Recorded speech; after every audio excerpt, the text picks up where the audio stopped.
Hello aspirants, welcome to agri horti learnings. आज हम लोग चैप्टर 2 एग्रोनॉमी का 2 यूनिट्स कवर करेंगे, इरिगेशन और सॉइल मॉइस्चर कांस्टेंट, जो कि पेज नंबर 62 से 72 तक है।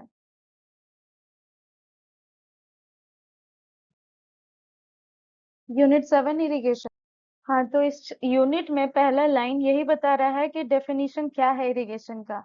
इरिगेशन एक आर्टिफिशियल एप्लीकेशन है वाटर का, जब जो क्रॉप है हमारा, उस क्रॉप में अगर इवेपोट्रांसपिरेशन रिक्वायरमेंट जनरेट होती है तो हमें ऊपर से जो उसमें पानी अप्लाई करना पड़ता है वही इरिगेशन है। और ये इरिगेशन दो तरह की होती है, सरफेस और सब सरफेस। सरफेस में हम पढ़ेंगे सबसे पहला फ्लड इरिगेशन। फ्लड इरिगेशन में क्या करते हैं, पानी को कुछ अलग से नहीं करेंगे, ऐसे ही ओपन करेंगे और वो पूरे खेत में फैलते चला जाएगा। यानी कि एक क्रॉप को, एक पर्टिकुलर प्लांट को कितना पानी चाहिए हम उसका ध्यान नहीं रखते हैं। हम पूरे खेत में बराबर से पानी फैला देते हैं और वाटर होल्डिंग कैपेसिटी पे भी कोई असर इसका खास नहीं पड़ता है। तो फ्लड इरिगेशन बहुत कॉमन मेथड है, बहुत लोग इसको कर रहे हैं अप्लाई, लेकिन जहाँ पे पानी की कमी है वहां पे ये मेथड रुकना चाहिए। इरिगेशन वाटर का जरूरत इसमें बहुत ज्यादा पड़ता है, क्योंकि हम पूरा बाढ़ ला देते हैं, इसका नाम भी इसीलिए फ्लड इरिगेशन रखते हैं। उसके बाद है चेक बेसिन मेथड। इसमें क्या करते हैं ना, सरफेस के वाटर पे क्लोज ग्रोइंग क्रॉप्स जो है, जैसे वीट है, ग्राउंडनट है, पर्ल मिलेट है, इन सब में ना हम रनिंग वाटर के लिए एक छोटा सा बेसिन और रिज थोड़ा सा ऊंचा करके, फिर उसके बगल में थोड़ी सी खाई जैसा बना के एक बेसिन तैयार करते हैं, और उसका स्लोप रखते हैं 3%। इस मेथड का लिमिटेशन यानी कि मजबूरी यही है कि इसके पास बहुत सारे रीजेस होते हैं, तो उसके वजह से हमको बहुत ज्यादा लैंड चाहिए, क्योंकि अब ऐसे ऊंचा करना है और बगल में गड्ढा करना है, तो हमको लैंड तो बहुत ज्यादा चाहिए होगा ना, और जिसके पास लैंड कम है उसको थोड़ा मेहनत लग जाएगा बेसिन बनाने में, बेड्स बनाने में, रिजेस बनाने में, तो थोड़ा मुश्किल हो सकती है। उसके बाद तीसरा है रिंग बेसिन मेथड। ये जनरली फ्रूट क्रॉप्स में यूज होता है। पेड़ जो होता है ना, उसके जितनी ऊपर उसके उसकी कैनोपी है, उसकी कैनोपी के जितना ही मिट्टी में गोल गड्ढा करते हैं और उसमें पानी डालते हैं, उसको रिंग बेसिन मेथड बोलते हैं। उसके बाद है बॉर्डर स्ट्रिप मेथड। इस मेथड में पूरे बॉर्डर को कई पट्टियों में बांट देते हैं, रिजेस बना के, बॉर्डर फिर स्ट्रिप, फिर बॉर्डर फिर स्ट्रिप, इस तरह से हम इसमें 0.5 से लेके 1% का स्लोप जनरेट करते हैं। और ये हर तरह के क्रॉप्स के लिए अच्छा है, और खास करके हैवी टेक्सचर सॉइल के लिए। पर ये सैंडी सॉइल में यूज नहीं किया जाना चाहिए, अच्छा नहीं होता है। उसके बाद है फरो मेथड। फरो मेथड में इरिगेट करेंगे हम रो क्रॉप्स को, रो वेजिटेबल्स को, यानी कि जो रो में लगाए गए हैं, जो एक सीध में लगाए गए हैं, तो उसमें फरो बनाना आसान होगा। बराबर से एक लंबा सा गड्ढा कर देंगे, और इसका इनफिल्ट्रेशन रेट 0.5 से 2.5 सेंटीमीटर पर आवर का इसका इनफिल्ट्रेशन, यानी कि जो पानी है वो मिट्टी के अंदर चला जाता है। और ये स्लोप ना 0.2 से 0.5 तक का जो स्लोप है, वहां उस जगह के लिए बहुत अच्छा माना जाता है ये तरीका। और स्ट्रीम साइज जो, जिसमें पानी की धारा बह रही है, वो 1 या 2 पर सेकेंड के स्पीड से ये आगे बढ़ती है। उसके बाद बताया हुआ है कि the length of furrow, furrow का लेंथ कितना होगा, 30 मीटर अगर सैंडी सॉइल है और स्लोप कम है तो, और 300 मीटर रखेंगे जब अगर हैवी सॉइल है, क्योंकि फिर उसको पानी अंदर इनफिल्ट्रेट करने में थोड़ा टाइम लगता है, इसलिए लंबाई थोड़ी बढ़ा देंगे। और फरो इरिगेशन जो है मोस्ट टाइप ऑफ सॉइल के लिए सुटेबल है, लेकिन खास करके सैंडी के लिए, क्योंकि उसका इनफिल्ट्रेशन रेट इतना हाई है, पानी डालो नहीं के अंदर चला जाता है। तो फरो जो है रूट और ट्यूबर क्रॉप्स के लिए बहुत अच्छा है, क्योंकि रूट क्रॉप्स को क्या चाहिए, अपने अपने अंदर खाना जमा करना, उसको पानी अगर सही से मिलेगा तो वो अच्छे ग्रो करेंगे। तो फरो इरिगेशन उसके लिए काफी सुटेबल है। उसके बाद है करोगेशन मेथड। करोगेशन में हम स्मॉल सैलो सैलो, ज्यादा गहरा नहीं करेंगे फरो को, छोटा छोटा थोड़ा कम गहरा फरोज बना देंगे, और उसको करोगेशन बोलते हैं। जनरली वीट, ग्राउंडनट ये सब में करते हैं। ज्यादा ऊंचा नहीं, जैसे यहाँ पे क्रॉप है ना, बगल में छोटा सा हल्का गड्ढा वाला पट्टी जैसा बना देते हैं, और इसको करोगेशन बोलते हैं। उसके बाद है सर्ज इरिगेशन। सर्ज इरिगेशन एक इंटरमिटेंट एप्लीकेशन है वाटर का, जिसमें हम क्या करते हैं ना, ग्रेविटी फ्लो का यूज करते हैं। तो ऑन और ऑफ मोड में इसको फॉलो किया जाता है। तो ये जो प्रोसेस ऑन और ऑफ है क्या भाई, ऑन ऑफ इसलिए है कि वाटर सप्लाई जब हम करते हैं तो उसको ऑन मानते हैं, और जैसे ही ऑफ होता है ना, तो डीप पर्कुलेशन या फिर रन ऑफ लॉस, यहाँ से भाग के कहीं और चला गया, या पानी ऑफ मोड में वो कितना अंदर जाएगा उसको ध्यान में रखते हुए करते हैं, क्योंकि डीप पर्कोलेशन होने से हमको रोकना है, सिर्फ हमको जो हमारे क्रॉप्स है उसको ही वाटर प्रोवाइड करना है।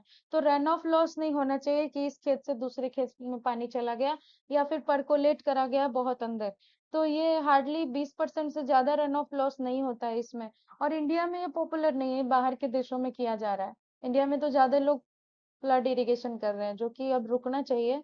उसके बाद है कैब इरिगेशन, ये ऑटोमेटिक मेथड है सरफेस इरिगेशन का।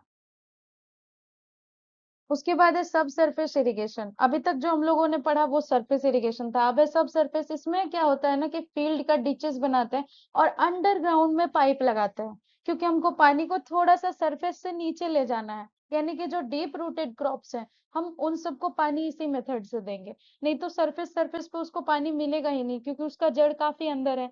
तो ये वेस्टर्न कंट्रीज में ज्यादा फॉलो हो रहा है, क्योंकि इसमें थोड़ा मेहनत लगता है। इनिशियल जो हमारे इन्वेस्टमेंट कॉस्ट है वो बहुत ज्यादा लगता है इसमें, लेकिन एक बार लगाने के बाद 5-10 साल, 15-20 साल तक बहुत ही आराम होता है। इसमें स्प्रिंकलर है, ड्रिप है, ये सब मेथड्स इसी में आएगा। और दिस मेथड ये ज्यादा करके कोकोनट गार्डन केरला में यूज हो रहा है, और गुजरात कश्मीर में भी अब स्टार्ट हो गया। वेजिटेबल्स में लोग इसका यूज कर रहे हैं, और काफी अच्छा मेथड है, क्योंकि इसकी इफिशियंसी बहुत हाई है। तो पहला है स्प्रिंकलर। इसमें क्या होता है ना कि एक छोटा सा पाइप जैसा लगा होता है, उसके ऊपर उसका नॉब होता है, और वो 360 डिग्री पे रोटेट होता है। और रोटेट होते हुए वो पानी का स्प्रे करता है और अपने आसपास के एरिया को कवर करता है।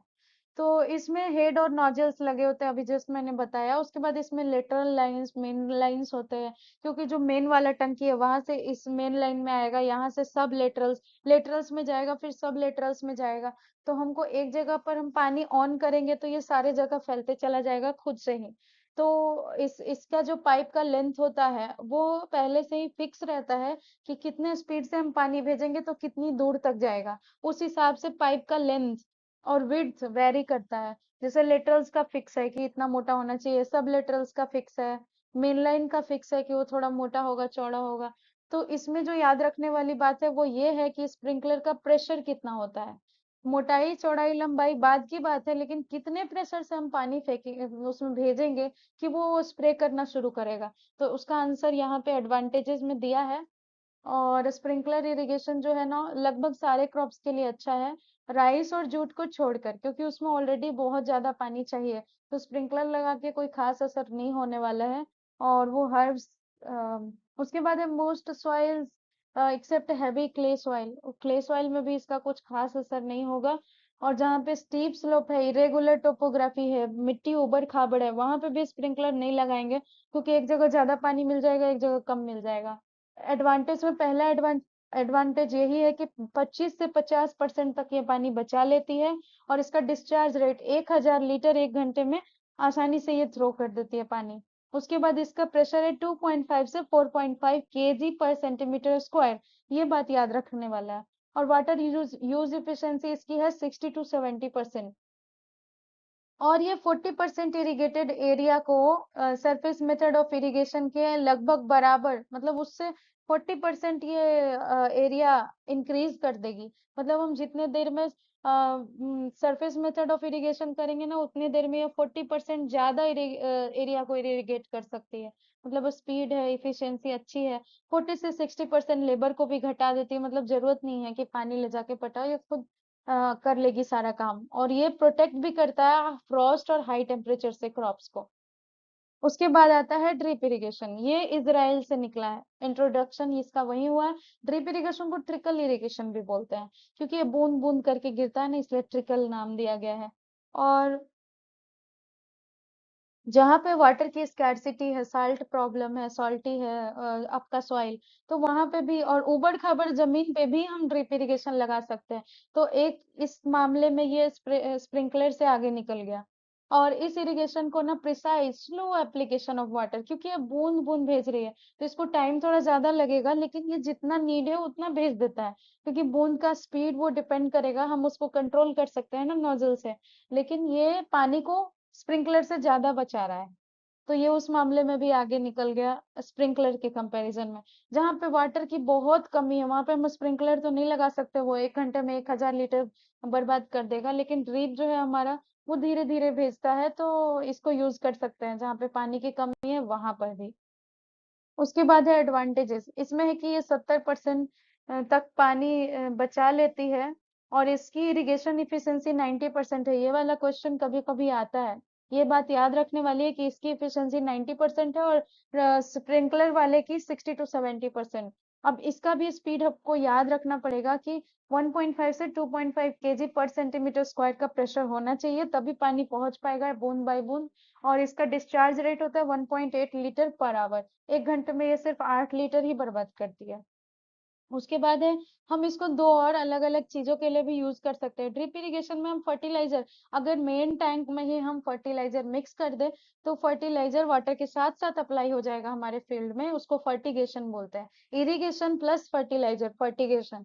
Herbicides plus water, herbigation. तो फर्टिगेशन और हर्बिगेशन दोनों हम इस ड्रिप इरिगेशन मेथड से इजीली कर सकते हैं। और ये वाइडली स्पेस्ड क्रॉप, जहाँ पे अच्छा खासा जगह है, एक क्रॉप से दूसरे क्रॉप की दूरी बहुत ज्यादा है, तो हम इतना प्लांट में पानी तो दे नहीं सकते कि यहाँ से वहां तक देना पड़ेगा। तो मेनली फ्रूट क्रॉप्स वगैरह, और जो दूर, मतलब ये कहना ये चाह रहा है, ऐसे तो ये सबके लिए अच्छा है, लेकिन ये कहना ये चाह रहा है कि जो दूर दूर क्रॉप्स है ना, उसमें भी हम इसको लगा सकते हैं। ऑर्चर्ड में लगा सकते हैं, यानी कि जहाँ पे फ्रूट ट्रीज लगे हैं। ग्रीन हाउस में भी इवन हम इसको यूज कर सकते हैं, और खास करके ग्रीन हाउस में वेजिटेबल और फ्लावर्स में इसको लगाने के बाद प्रोडक्शन इंक्रीज किया है, तो अच्छा है ये हर तरह से। उसके बाद है typhoon system of drip irrigation. ये ड्रिप इरिगेशन का ही मॉडिफाइड फॉर्म है। ये शुगर केन में जनरली यूज होता है। इसमें एक पर्टिकुलर ग्रोथ स्टेज पे वाटर को मेंटेन किया जाता है। इसमें यही 2 लाइन लिखे हैं बस। अब यहाँ से ड्रेनेज स्टार्ट हो जाती है। ड्रेनेज क्या है? अब हम इतने सारा पानी डाल दिए हैं, तो उसको निकालना भी जरूरी है, क्योंकि कुछ क्रॉप्स तो हमारे इतने सेंसिटिव होते हैं कि वो गल जाएंगे ज्यादा पानी से। तो जो पानी को हम रिमूव रिमूव कर रहे हैं, एक्सेस पानी को, तो उसको हम ड्रेनेज बोलते हैं। और ये कभी कभी हम ग्रेविटेशन का यूज करते हैं, इसमें थोड़ा स्लोप कर देते हैं, तो जो एक्स्ट्रा पानी वो अपने आप निकल जाता है, हमारे पाइप्स में आ जाता है।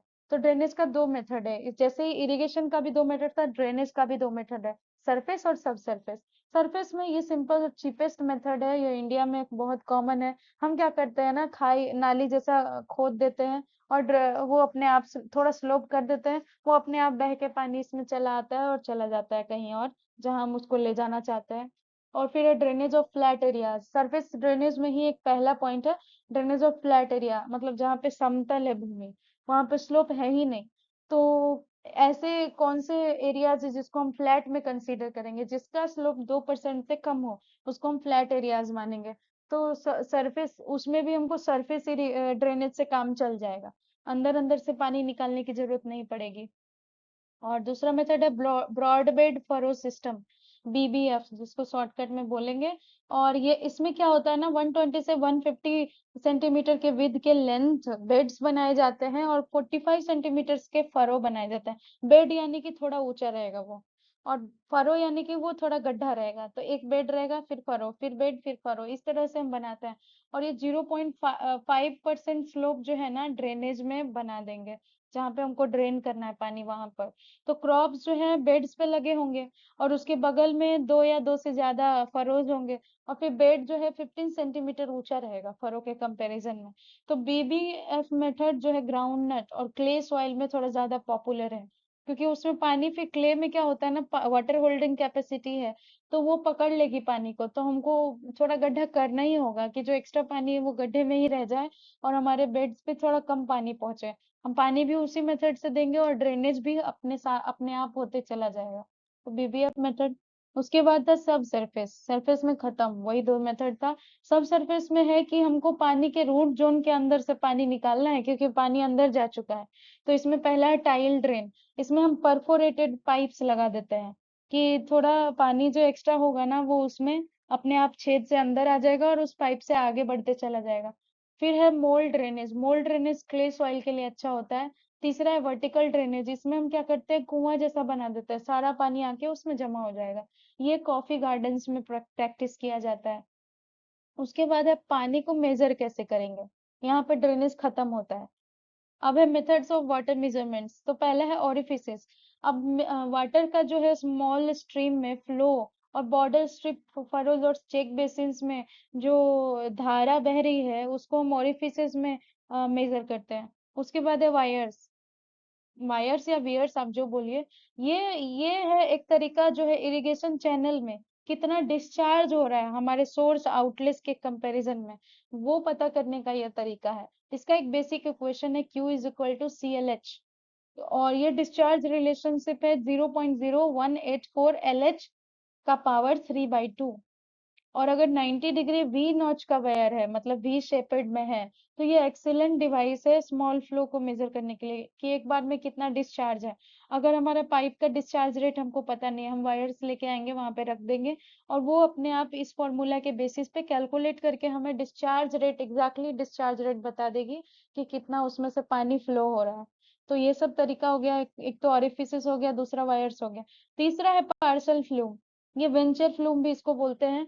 ये वायर और सबमर्ज्ड ओरिफिस का दोनों का कॉम्बिनेशन है।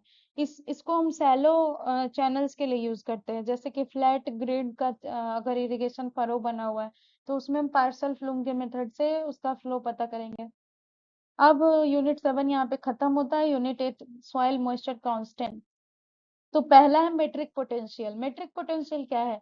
टोटल वाटर पोटेंशियल जो भी सॉलिड कोलाइडल मैट्रिक्स है पूरे सॉइल का, उसमें सॉलिड जो पार्टिकल्स है, सॉलिड कोलाइड्स जो है, हम उसका अगर वाटर पोटेंशियल पता करेंगे तो उसी को मेट्रिक पोटेंशियल बोलेंगे। दूसरा है कैपिलरी पोटेंशियल, यानी कि वाटर की वो एनर्जी जिससे कि सॉइल में कितना कैपिलरिटी उसमें है कि वो होल्ड करके रख सके पानी को, तो वो कैपिलरी पोटेंशियल होगा। तीसरा है सीपेज। सीपेज हो गया हॉरिजेंटल फ्लो, मतलब हम पानी यहाँ डाले थे लेकिन वो बह के अपने आप मिट्टी में ही होते हुए यहाँ तक पहुंच गया। पानी गीला हो जाता ना, पानी यहाँ डालोगे तो यहाँ तक की मिट्टी गीली हो गई, ये सीपेज है, इसको सीपेज बोलते हैं, हॉरिजेंटल फ्लो। इसमें ना इरिगेशन जब भी हम करते हैं चैनल बना के या कैनल बना के, तो सीपेज से ही हमारा सबसे ज्यादा पानी लॉस होता है, क्योंकि हॉरिजेंटली वाटर का नेचर है, फ्लो करेगा।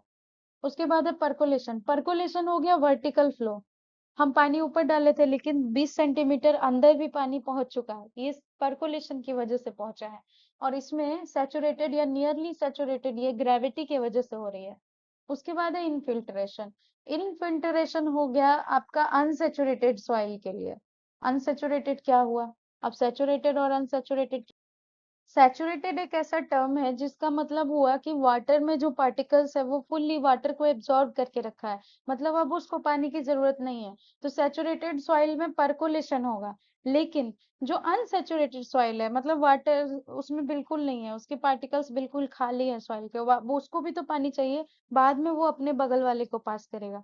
तो वो उस कंडीशन में हमारे सॉइल में इनफिल्ट्रेशन वाला कंडीशन क्रिएट होगा। इसमें क्या होता है ना, अपर लेयर में हम पानी डालते हैं तो उसके नीचे वाले लेयर तक ही पानी पहुंचेगा, उसके ज्यादा अंदर या कहीं और नहीं जाएगा। ठीक है। और जो इनफिल्ट्रेशन है वो थोड़ा फास्ट होता है, परकोलेशन होने में बहुत टाइम लगता है क्योंकि वाटर ऑलरेडी भरा हुआ है सॉइल के पार्टिकल्स में। फिर है लीचिंग। लीचिंग का मतलब हुआ कि पानी तो अंदर जा ही रहा है, साथ साथ अपने साथ न्यूट्रिएंट्स भी बहा के ले गया। और वो कहाँ से? रूट जोन से बाहर की तरफ ले गया, या फिर रूट जोन से लेकर अंदर की तरफ चला गया, तो वो लीचिंग हो गया, डाउनवर्ड मूवमेंट। रूट जोन जहाँ पे रूट है ना उसके नीचे पानी अपने साथ न्यूट्रिएंट लेके चला गया, तो ये लीचिंग कहलाएगा। फिर है सैचुरेशन कैपेसिटी। सैचुरेशन कैपेसिटी क्या है? जब हमारे सारे सॉइल के पोर्स, जो सॉइल में पोर्स होते हैं ना जिसमें एयर और वाटर वो होल्ड करके रखता है, वो पूरी तरह से पानी से भर चुके हैं, तो उसका टेंशन 0 बार हो गया। और वही जो कंडीशन जनरेट हुआ वो सैचुरेटेड कंडीशन है, उसी को सैचुरेशन कैपेसिटी बोलते हैं। तो हर सॉइल की, जैसे clay soil, heavy soil, Sandy soil, loamy soil, तो हर सॉइल का अपना अपना एक सैचुरेशन कैपेसिटी होती है, और उसी को मिनिमम वाटर होल्डिंग कैपेसिटी बोलते हैं। Sorry, maximum, very sorry, maximum water holding capacity, क्योंकि अब सेचुरेट होने के बाद अब उसमें जगह नहीं बचा है पानी को होल्ड करने का, तो वो उसका maximum water holding capacity stage है। उसके बाद है फील्ड कैपेसिटी, कि सॉइल मॉइस्चर कंटेंट को अगर हम 2-3 दिन इरिगेशन दे रहे हैं और उसके बाद ड्रेनेज करवा लिए ग्रेविटेशन की वजह से, तो सॉइल मॉइस्चर कंटेंट जो है रिलेटिवली स्टेबल हो जाता है। क्योंकि वो अपने फील्ड कैपेसिटी पे पहुंच चुका है। जो लार्ज पोर थे ना, एयर से भरे हुए, और माइक्रो पोर हमेशा वाटर से भरे होते हैं। ये चीज याद करने वाला है, आप लोग याद कर लीजिए कि फील्ड कैपेसिटी जब रीच हो जाती है, मतलब वो अपने फील्ड कैपेसिटी पे सॉइल पहुंच गया, तो हम कहना क्या चाहते हैं, उसका मतलब ये हुआ कि जो लार्ज पोर है उसमें एयर भर चुका है, और जो माइक्रो पोर है उसमें वाटर भर चुका है। और यही अपर लिमिट है वाटर को, जितने प्लांट्स को पानी चाहिए ना, ये उसका अपर लिमिट है। इससे ज्यादा उसमें पानी नहीं आ सकता है। और टेंशन जो है फील्ड कैपेसिटी का, वो -0.1 से लेके -0.33 एटमॉस्फेरिक प्रेशर तक है। और ये वैल्यू आपको याद रखनी होगी, ऑब्जेक्टिव में आ सकता है। और it is determined with the help of pressure plate apparatus। ये एक तरह का apparatus है, उससे हम मेजर कर सकते हैं कि फील्ड कैपेसिटी का रेंज वहां तक पहुंचा कि नहीं। इसके पहले जो हम लोगों ने पढ़ा था अभी, कि जो उसका रेंज है सैचुरेशन कैपेसिटी का, उसमें टेंशन कितना था, 0 बार, पर इसमें माइनस में जा चुका है। मतलब उससे ज्यादा भी पानी इसको ले चुका है वो, क्योंकि 2-3 दिन से इरिगेशन उसको मिल रहा है लगातार। तो अब जो है मैक्सिमम को भी क्रॉस कर चुका है। और जो आजू बाजू में स्पेसेस बचे थे माइक्रोपोर्स, उसमें भी पानी भर चुका है। तो ये फील्ड कैपेसिटी सैचुरेशन के बाद वाली स्टेज है। और अब आता है परमानेंट बिल्डिंग पॉइंट, जिसको पीडब्ल्यूपी बोलते हैं। ये कॉन्सेप्ट जो है ब्रिग्स और सैंड्स के द्वारा 1912 में दिया गया था। इन लोगों ने बताया था कि ड्वार्फ सनफ्लावर जो है इंडिकेटर प्लांट्स की तरह यूज किया जा सकता है, क्योंकि इन लोगों ने यूज किया था उसको। और सॉइल मॉइस्चर कंटेंट जो है वो ज्यादा मॉइस्चर जो है ऑब्टेन नहीं कर पा रहे थे अपने रिक्वायरमेंट को पूरा करने के बाद। ऑब्वियस बात है, मेरा और किसी का भी जरूरत पूरा हो गया, या उस प्लांट का जरूरत पूरा हो गया पानी लेने का, तो अब वो पानी कहाँ से लेगा, जगह उसका भर चुका है। तो इसलिए ये लोअर लिमिट है वाटर का अवेलेबल करवाने का। प्लांट्स मरे नहीं थे, लेकिन वो एक ऐसे कंडीशन में आ गए थे कि अगर अब पानी नहीं दिया तो वो मर जाएंगे। और ये बिल्कुल डिफरेंट है फील्ड कैपेसिटी से। फील्ड कैपेसिटी में क्या हो रहा था, किसकी बात हो रही थी, कि वाटर बहुत ज्यादा दे दिया, हद से ज्यादा दे दिया। लेकिन परमानेंट विल्टिंग पॉइंट में पानी देने रोक दिए हैं हम लोगों ने। और वो इस कंडीशन पे प्लांट पहुंच चुका है कि अब नहीं दोगे तो मर जाएंगे। जिंदा तो है लेकिन मरा नहीं है, लेकिन उस कंडीशन पे है कि अब नहीं दोगे तो मर जाएंगे। और उसका प्रेशर यहाँ पे देखिए लिखा हुआ है, ये भी याद करने वाली चीज है, -15 बार। इतना प्रेशर में वो प्लांट्स झेल रहा होता है, इतना प्रेशर, जब उसको पानी नहीं मिलता है। और उस स्टेज को बोलते हैं परमानेंट विल्टिंग पॉइंट, कि अब वो जो पेड़ है वो परमानेंट विल्टिंग पॉइंट पे पहुंच चुका है, यानी अब नहीं दिया तो वो विल्ट हो जाएगा, हमेशा के लिए मर जाएगा, परमानेंटली मर जाएगा, परमानेंट विल्टिंग पॉइंट। ठीक है, क्लियर है? I hope so. फिर आगे बढ़ते हैं, विल्टिंग कोफिशिएंट। अब है percentage of moisture present in root zone at permanent wilting. मतलब जिस परमानेंट विल्टिंग पॉइंट की हम बात कर रहे थे, उस स्टेज पे रूट में जितना परसेंट ऑफ मॉइस्चर प्रेजेंट है, उसी परसेंट को हम विल्टिंग कोफिशिएंट से डिनोट करते हैं, या फिर क्रिटिकल मॉइस्चर पॉइंट से डिनोट करते हैं। फिर है अवेलेबल वाटर क्या है। तो concept of available water Veihmeyer and Hendrickson 1981 में दिया गया था। इसका मतलब ये है कि मैक्सिमम प्लांट जो यूज करना चाहता है वो सॉइल मॉइस्चर अवेलेबल है, उसी को अवेलेबल वाटर बोलेंगे। मतलब प्लांट को जितना चाहिए उतना पानी है, उसको अवेलेबल वाटर बोल दिया। अब यही पोर्शन, ये एक तरह का पोर्शन है कि कैपेसिटी वाटर जो हेल्ड करके रख सकता है, फील्ड कैपेसिटी और परमानेंट विल्टिंग पॉइंट्स के बीच बीच का है। फील्ड कैपेसिटी क्या है, मतलब हद से ज्यादा पानी मिल गया। और परमानेंट विल्टिंग पॉइंट क्या है, जो उसमें पानी एकदम एक बूंद भी नहीं है, उस दोनों के बीच में कहीं पे होगा ना अवेलेबल वाटर। यानी उसको ज्यादा भी नहीं चाहिए, कम भी नहीं चाहिए, पर उसको उतना जितना चाहिए उतना मिल गया, वो अवेलेबल वाटर है। तो इसलिए इसका रेंज -0.33 से -15 बार्स तक लाई करेगा। ठीक है, यहाँ पे माइनस छूट गया है शायद, क्योंकि आपको अभी जस्ट पहले मैंने बार्स बताया था, आप लोग इसमें करेक्शन कर लीजिए। अल्टीमेट विल्टिंग पॉइंट क्या है। अल्टीमेट ये एक तरह का वैसा है कि मॉइस्चर कंटेंट जहां पे विल्टिंग पूरी तरह से हो चुकी है और प्लांट मर गया, बेचारा प्लांट मर चुका, तो वो अल्टीमेट विल्टिंग पॉइंट्स पे पहुंच चुका है। और इसका प्रेशर -60 बार है। मतलब वो मर जाएगा तो इतना प्रेशर वो झेलेगा। मारना नहीं है प्लांट्स को, ऑब्वियसली ये बस एक टर्म है, साइंटिस्ट ने पता लगाकर बताया है। तो आपको जब वो विल्टिंग पॉइंट पे पहुंचे पीडब्ल्यूपी पे, तभी पानी डाल देना है, ये नहीं कि प्लांट्स को मार दिए। फिर है आगे पीएच। पीएच क्या है, पीएच का फुल फॉर्म होता है पावर ऑफ हाइड्रोजन। और इसका फॉर्मूला होता है log 1/H+। H+ यानी H+ आयंस। वाटर का दो आयंस में टूटता है ना, H+ और OH-। तो जो H+ है हाइड्रोजन आयन, उसी को पावर को पता करने के लिए हम पीएच का पता करते हैं, और जितना ज्यादा हाइड्रोजन प्रेजेंट है उसी से उसका वो पावर पता चलेगा। और ये सोरेनसन के द्वारा दिया गया था 1909 में। और ये निगेटिव माइनस में आता है, ये जो वैल्यू है negative logarithm of hydrogen ion put activity. इसका रेंज 0 से 14 तक जाता है, ठीक है। अगर वो 0 पे है यानी कि कैसा है वो, चलिए गेस करिए। मैं बताती हूँ, 0 से 7 तक वो न्यूट्रल के कंडीशन में होता है, और जैसे ही 7 से कम हो जाता है तो वो एसिडिक कंडीशन में है, और 7 से 14 के बीच लाई करता है तो वो बेसिक कंडीशन में है। तो अगर आपको कोई पीएच बोल रहा है कि 8 है, यानी कि वो बेसिक है। मतलब वो जो सॉल्यूशन है या जिस चीज की बात की जा रही है, जिसका पीएच हम लोग निकाले, अगर मिट्टी का निकाले तो वो बेसिक सॉइल है। और अगर उसका पीएच जो है 7 से नीचे है, 6.5 है, 5.5 है, तो वो एसिडिक सॉइल है। ये चीज है, तो आप पीएच से पता कर सकते हैं। फिर है पीएफ वैल्यू। पीएफ वैल्यू है स्कोफिल्ड के द्वारा 1935 में दिया गया था। ये लॉगरिथम, ये भी लॉग से ही कैलकुलेट होता है। ये सेंटीमीटर हाइट है वाटर कॉलम का। अगर हम नेसेसरी सक्शन, एक तरह का प्रेशर अप्लाई करते हैं तो पानी कितना चढ़ेगा, ये उसका जो है पीएफ वैल्यू है। इसको सेंटीमीटर्स में डिनोट करते हैं, और ये वाटर कॉलम के हाइट पे डिपेंड करता है, ठीक है। उसके बाद है यहाँ पे पीएफ वैल्यू कुछ चीजों की दी गई है, जैसे सैचुरेटेड सॉइल है, उसका पीएफ वैल्यू 0 होता है, वो नहीं चढ़ेगा ऊपर, उस पे 0.001 प्रेशर मौजूद होता है। फील्ड कैपेसिटी के स्टेज पे 2.53 उसका पीएफ वैल्यू है, और उस पे प्रेशर 1/3 के बराबर लग रहा है। पीडब्ल्यूपी पे पीएफ वैल्यू 4.18 है, और उस पे प्रेशर 15 के बराबर लग रहा है। हाइग्रोस्कोपिक पॉइंट पे 4.50 है, उस पे प्रेशर 0.31 के बराबर लग रहा है। ओवन ड्राई सॉइल में 7 के बराबर है पीएफ वैल्यू, और उसका प्रेशर 1000 के 10,000 के बराबर लग रहा है। उसके बाद है पीई वैल्यू। ये साइलन नाम के साइंटिस्ट के द्वारा दिया गया था। इसका फॉर्मूला है EH डिवाइडेड बाय 0.0591। ये भी निगेटिव लॉग के बराबर है, और ये इलेक्ट्रॉन की एक्टिविटी के अकॉर्डिंग कैलकुलेट की जाती है। ये इंटेंसिटी बताती है कि ऑक्सीडेशन और रिडक्शन कितने इंटेंसिटी से हो पाएगा हमारे सॉइल में या वाटर में। जिस चीज की हम पीई वैल्यू कैलकुलेट करें उस चीज में वही उसका पीई वैल्यू है। तो मेजरमेंट कैसे करेंगे अगर सॉइल में मॉइस्चर है कि नहीं? इसका दो मेथड है, डायरेक्ट और इनडायरेक्ट। इनडायरेक्ट मेथड में हम टेंशन के बेसिस पे कैलकुलेट करते हैं, यानी कि सॉइल जो है कितना टेंशन झेल रहा है। आदमी वाला टेंशन नहीं है ये टेंशन है वाटर की कमी वाला टेंशन। अभी जस्ट मैंने कुछ देर पहले डील किया था इसको। तो पहला है टेंसियोमीटर, जिसको एरोमीटर भी बोलते हैं। ये मेथड, इसका प्रिंसिपल यही है, कैपिलरी टेंशन।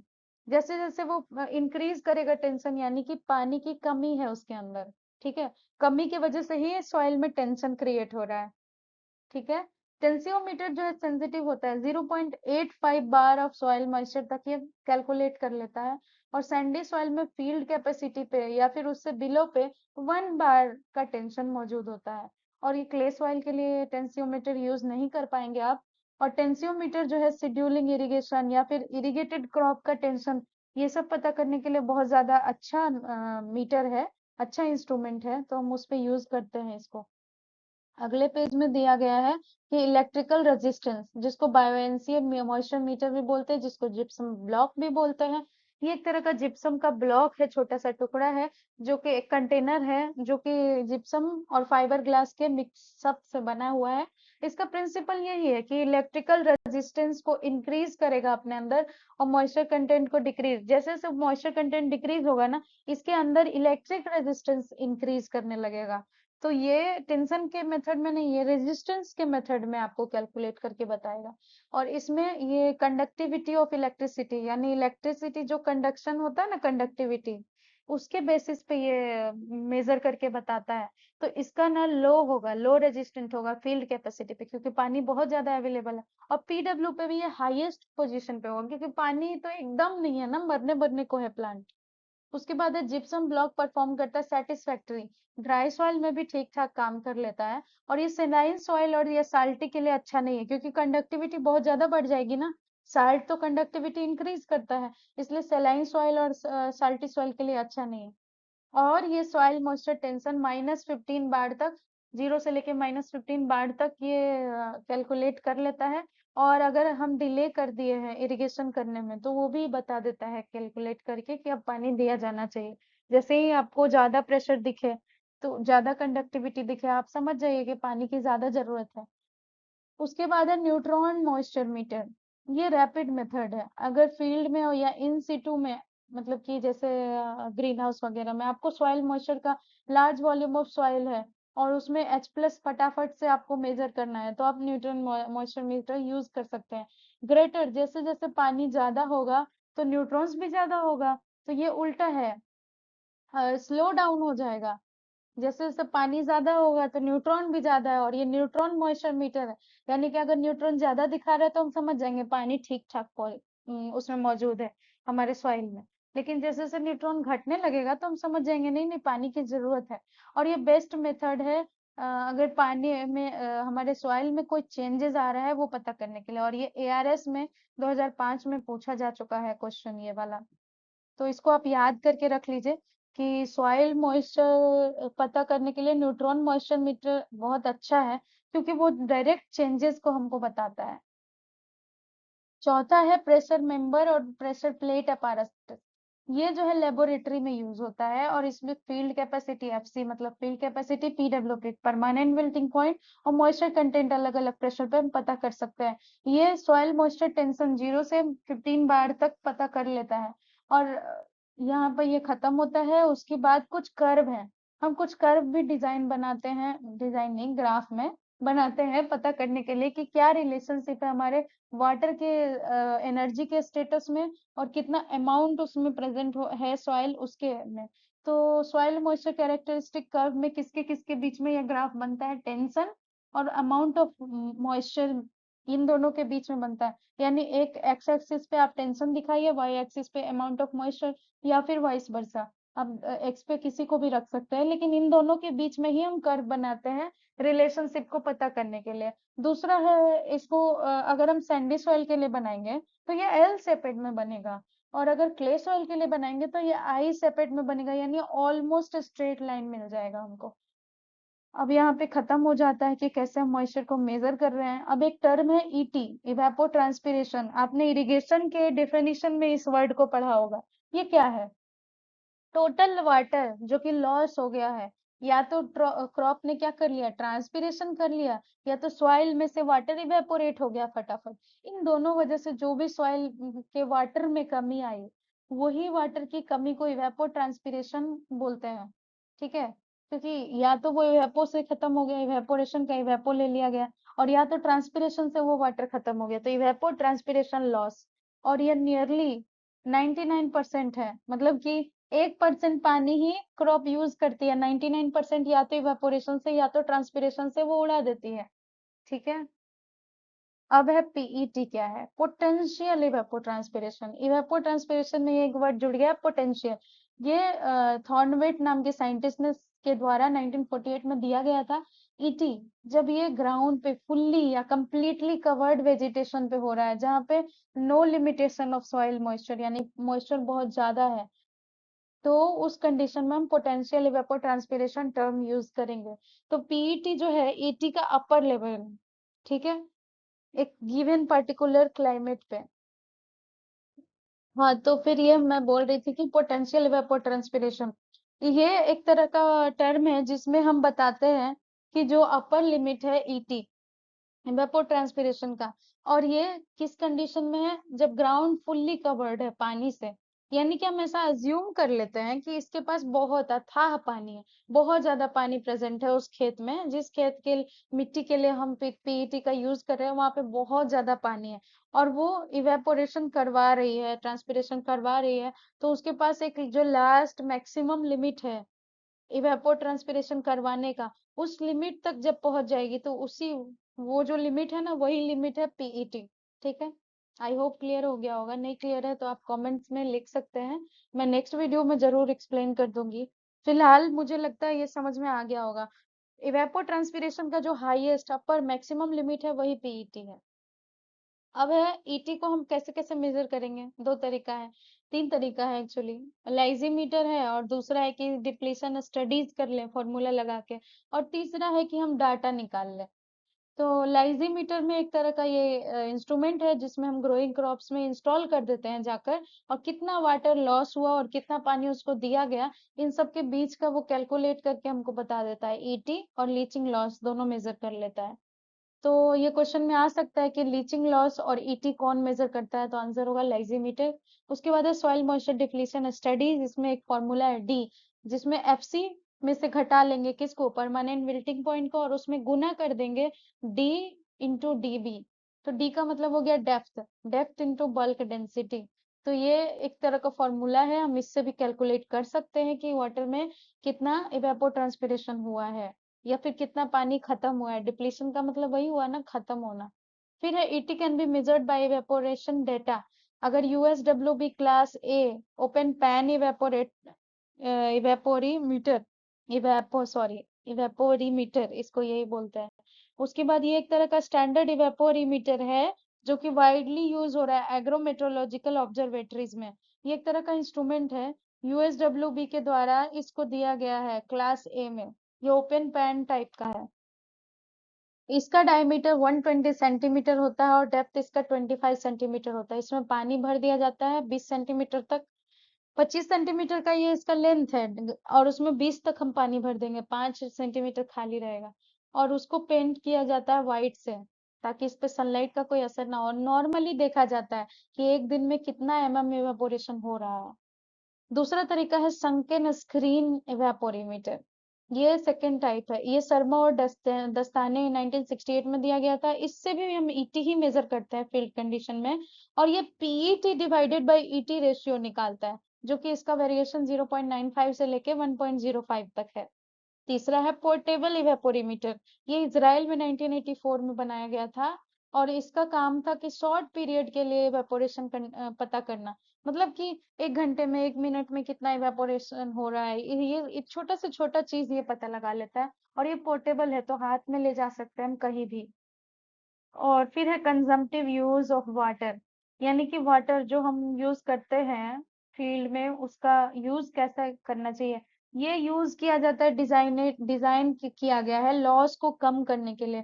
जो एयरपोर्ट ट्रांसपिरेशन हो रहा है और वाटर जो हम यूज कर रहे हैं प्लांट के लिए, तो उसमें जो मेटाबॉलिक एक्टिविटी कर रहा है ना प्लांट, वो कितना यूज किया हम ये पता कर सकते हैं। मतलब हम पानी उसमें 10 लीटर डाल दिए और वो इवेपोरेट कर दिया 8 लीटर 7 लीटर, लेकिन वो मेटाबॉलिज्म में कितना यूज किया, क्योंकि हमको कोई एक वैल्यू तो पता नहीं होगी, तो हमको एक वैल्यू पता करना होगा। यानी कि कंजम्पटिव यूज अगर पता करना है तो हम इवेपोर ट्रांसपिरेशन में जितना पानी यूज हुआ वो हम पता कर ले, तो ये जान जाएंगे कि पानी अपने अंदर कितना ले रही थी।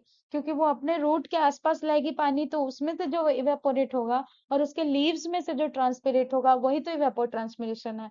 यानी कि हम पानी जितना दिए जरूरी नहीं है कि वो अपने रूट तक ले जाए। तो जो वो रूट तक ले गई है जिसकी वजह से फिर इवेपोट्रांसपिरेशन होगा, और जो पानी वो यूज करेगी, तो वो कंजप्टिव यूज हुआ, मेटाबॉलिक एक्टिविटीज यूज हुआ। मतलब वो मेटाबॉलिज्म को कंटिन्यू रखने के लिए जो पानी वो यूज किया प्लांट, उन दोनों को अगर हम जोड़ दे तो हमको पता चल जाएगा कि एक क्रॉप का, एक पर्टिकुलर प्लांट का कितना कंजप्टिव यूज है वाटर का। और 99% तो लॉस हो जाता है इवेपोट्रांसपिरेशन में। तो ऐसा हम कह सकते हैं कि मान के चला जाए 1% जो है मेटाबॉलिज्म में यूज हो रहा है, तो कंजम्पटिव यूज 100% हो गया। लेकिन ये जनरल मान लिया गया है, लेकिन हम इससे कैलकुलेट भी कर सकते हैं कि कंजम्पटिव यूज कितना है एक पर्टिकुलर प्लांट का। फिर है एस्टिमेशन ऑफ पीईटी या ईटी, जो पोटेंशियल इवेपोट्रांसपिरेशन है और इवेपोट्रांसपिरेशन है, इन दोनों का एस्टिमेशन कैसे करते हैं। यहाँ पे दो मेथड्स बताए गए हैं। पहला है पेनमैन मेथड, जो कि पेनमैन के द्वारा 1950 में दिया गया था। इसमें हम इवेपोरेशन पता कर लेते हैं डायरेक्टली, फ्री वाटर सरफेस है, अगर कोई नदी है या तालाब है कुछ है, उसमें से कितना इवेपोरेशन हो रहा है हम वो पता कर लेंगे, तो हमको ईटी पता चल जाएगा। और ये मेट्रोलॉजिकली बहुत इंपॉर्टेंट डाटा है ईटी पता करना। और दूसरा है water use efficiency. Water use efficiency एक तरह का ये हो गया कि जो हमारा क्रॉप है वो पर यूनिट वाटर में कितना इवेपोट्रांसपिरेशन कर रहा है। मतलब हम 1 यूनिट अगर पानी दिए तो वो उसमें से कितना लॉस कर रहा है, वो उसका यूज इफिशियंसी पता चल जाएगा। जितना वो लॉस किया वो हटा देंगे, जो बचा वही उसका यूज इफिशियंसी है। और यूज इफिशियंसी ना ड्राई मैटर से भी हम पता लगा सकते हैं। अगर प्लांट में ड्राई मैटर मौजूद है और वो पर यूनिट वाटर पे वो कितना ड्राई मैटर बना रहा है, इससे भी पता चल सकता है। और उसका यूनिट होता है KG per hectare MM. Water use efficiency दो तरह से पता कर सकते हैं, या फिर दो तरह का होता है, हम कह सकते हैं। पहला है क्रॉप वाटर यूज इफिशियंसी, यानी कि क्रॉप का यील्ड कितना मिला। अगर हम पानी दिए और उतना उसमें से वो 10 लीटर दिए, 9 लीटर वो यूज किया, खत्म किया, उसके बाद उसमें यील्ड कितना आया, इन सब का जो कंपैरिजन है वो है वाटर यूज इफिशियंसी क्रॉप का। तो वाटर यूज इफिशियंसी क्रॉप हम कैलकुलेट करने के लिए यील्ड को डिवाइड करते हैं इवेपोट्रांसपिरेशन से। और दूसरा है फील्ड वाटर यूज इफिशियंसी, जिसमें हम पर्टिकुलरली क्रॉप की बात नहीं कर रहे हैं, पूरे फील्ड की बात कर रहे हैं। इसमें हम क्रॉप यील्ड को टोटल अमाउंट ऑफ वाटर, जो फील्ड में जितना पानी मौजूद है, हम फील्ड में 1 हेक्टेयर जो फील्ड है उसमें हम 100 लीटर पानी डाले तो पूरे 100 लीटर से डिवाइड करेंगे इसको, तो ये फील्ड का कैलकुलेट हो जाएगा। और ये यहाँ पे लिस्ट दिया है। फिंगर मिलेट का water use efficiency KG per hectare MM में 13.4 होता है, व्हीट का 12.6, ग्राउंडनट 9.2, sorghum 9 और पर्ल मिलेट मेज 8, राइस का 3.7 लोएस्ट माना गया है। फिर है इंपॉर्टेंट टर्म्स कुछ दिए गए। क्यूरिंग, ये टोबैको और टी ओनियन ये तीनों में क्यूरिंग किया जाता है। ये सब एक टर्म्स है, यूनिट 8 में ही दिया गया है। इससे ये हमको पता चलता है कि हर क्रॉप में कोई ना कोई स्पेशल एक मैनेजमेंट का मेथड होता है। वो हम नहीं करेंगे ना तो वो जो क्रॉप है हमारा उसका यील्ड अच्छा नहीं होगा। तो क्योरिंग करते हैं टोबैको, टी और ओनियन में। स्ट्रिपिंग करते हैं जूट में, क्योंकि देखो क्योरिंग में क्या होता है, एक तरह का सुखाते हैं उसको, एक कह सकते हैं कि उसको थोड़ा लीव्स, जो टी लीव्स ऐसे प्लग करके लाते हैं तो उसको थोड़ा ड्राई करना पड़ता है ना, सुखाने के बाद उसको कंजप्शन में लाया जाता है। तो वो मशीन मेथड से भी होता है, लेकिन उसके कुछ पहले सन ड्राइंग भी करते हैं, तो उसी मेथड को क्योरिंग बोलते हैं। स्ट्रिपिंग जूट में होता है, तो उसमें से रेसा रेसा निकाला जाता है स्ट्रिप करके, वो वही तो जूट है। फिर उसका मतलब यूज में लाने के लिए पहले हमको उसका स्ट्रिपिंग करना होगा। इसी में रूट जूट में ही एक टर्म है रेटिंग, उसको पानी में सड़ने के लिए छोड़ दिया जाता है, उसको रेटिंग बोलते हैं, RETTING। इसमें नहीं दिया है पर वो भी एक स्पेशल मेथड है जो जूट में प्रैक्टिस किया जाता है। उसके बाद है निपिंग। हम क्या करते हैं, चने के खेत में हो या कॉटन में, जो ऊपर का छोटा सा एक्सिलरी बर्ड होता है उसको हम तोड़ देते हैं नाखून से। तो क्या होता है, साइड साइड से उसमें और ब्रांचेस निकलती है, वो थोड़ा और घना होता है और अच्छा हो जाता है। तो ये जो टेक्निक है इसको निपिंग बोलते हैं। शुगर केन में है रैपिंग, उसको रैप कर देते हैं उसके पत्तों से ताकि वो अच्छे से ग्रो कर। उसके बाद है प्रॉपिंग, बनाना में होता है। प्रॉपिंग करने से क्या होता है कि जो बनाना का पेड़ है वो बहुत पतला और कमजोर होता है, वो लदना शुरू हो जाता है, तो हम उसमें ना बांस की बैम्बू की सहायता से उसको सहारा देते हैं, तो उसको प्रॉपिंग बोलते हैं। फिर है sugar cane. Sorry for the disturbance guys, बिल्ली आ गई थी। हाँ, तो फिर मैं बता रही थी ट्रेसिंग, शुगर केन में ट्रेसिंग करता है। हाँ, ड्रेसिंग क्या है? ड्रेसिंग है कि जो उसकी सूखी पत्तियां है, जो उसके सूखे डंठल है या कुछ भी, वो उन सबको रिमूव करते रहते हैं टाइम टू टाइम। और रैपिंग में क्या था कि उसको बांध देते हैं, जैसे एक गन्ने में 2-3 गन्ना एक साथ निकला है एक पेड़ में, तो उसको बांध देते हैं अच्छे से, ताकि बाहर के एनवायरनमेंट का असर उस पर कम पड़े, वो थोड़ा स्क्रैच कम लगे, तो थोड़ा उसका मार्केट क्वालिटी इंप्रूव हो जाता है ना, तो वो ज्यादा दाम पर बिकेगा। तो ये सब कुछ इम्पोर्टेंट प्रैक्टिसेस थी, इम्पोर्टेंट मैनेजमेंट मेथड था। उसके बाद है oil percentage in field crop. ये याद रखना आपको बहुत जरूरी है, एग्जाम्स में हमेशा पूछता है लगभग। अगर एग्रोनॉमी से उसको क्वेश्चन उठाना है तो कोकोनट में 60% ऑयल है, सेसमे में 46 से 52, ग्राउंडनट में 45, कैस्टर में 35 से 58, सैफलावर में 24 टू 36, रेपसीड मस्टर्ड में 33 टू 39%, सोयाबीन में 20%। ये सब ऑयल कंटेंट है। उसके बाद प्रोटीन कंटेंट, राइस में 6 to 7%, मेज में 10%, बाजरा 11 to 12%, व्हीट में 11 to 12%, जिसको उस प्रोटीन को ग्लूटेन बोलते हैं जो व्हीट में प्रोटीन मौजूद है। सॉर्गम में 10 to 12%, बार्ले में 11.5%, एलुमिनो एलुमिनॉइड्स बोलते हैं बार्ले में जो प्रोटीन मौजूद है उसको। फिर प्रोटीन कंटेंट इन पल्सेस, ग्राम में 21.1%, पी में 22%, मूंग में 25%, काउपी में 23.4%, जिसको वेजिटेबल मीट के नाम से जाना जाता है काउपी को। लेंटिन में 25%, अरहर में 21 to 25% और उड़द में 24%। तो एक जनरल मैं बता देती हूँ, पल्सेस में 20 to 25 के रेंज में ही प्रोटीन वेरी करेगा। और जो सीरियल्स है उसमें 5 से लेकर 12 के रेंज में वेरी करेगा प्रोटीन। उसी में किसी में ज्यादा किसी में कम है। फिर protein content in oil seeds, soybean में 42% प्रोटीन है और ग्राउंडनट में 26%। उसके बाद सेजमे में आपका 14%, 18 से 20% है और लिनसीड में 36%। सैफलावर केक में 40 to 45%। उसके बाद कुछ क्रॉप के फैमिलीज के अकॉर्डिंग उसकी क्लासिफिकेशन की गई है। यहाँ पे 13 फैमिलीज आपको गिनवाई गई है जो इम्पोर्टेंट क्रॉप्स है उन सब की। तो पहला है ग्रामिनी, जिसको पोएसी फैमिली भी बोलते हैं। इसमें ग्रास फैमिली आती है, जितनी ग्रास के सीरियल्स आ गई, राइस व्हीट वगैरह सब आ जाती है इसमें, और नेपियर ग्रास है। उसके बाद है लेगुमिनेसी, जिसको पैप्लियोनेसी भी बोलते हैं। इसमें सारे लेग्यूम्स क्रॉप्स आते हैं, जिसके लेग्यूम्स के बारे में आपने एक बात सुना होगा कि उसके जड़ में जो है ना, वो राइजोबियम नाम का क्या रहता है। राइजोबियम प्रेजेंट होता है, जो उसके वजह से उसमें गांठ गांठ बनी होती है। और वही रूट नड्यूल्स जो है वो उसको मदद करता है नाइट्रोजन फिक्सेशन में। तो ये इंपॉर्टेंट कैरेक्टरिस्टिक है लेग्यूमिनेसी फैमिली का।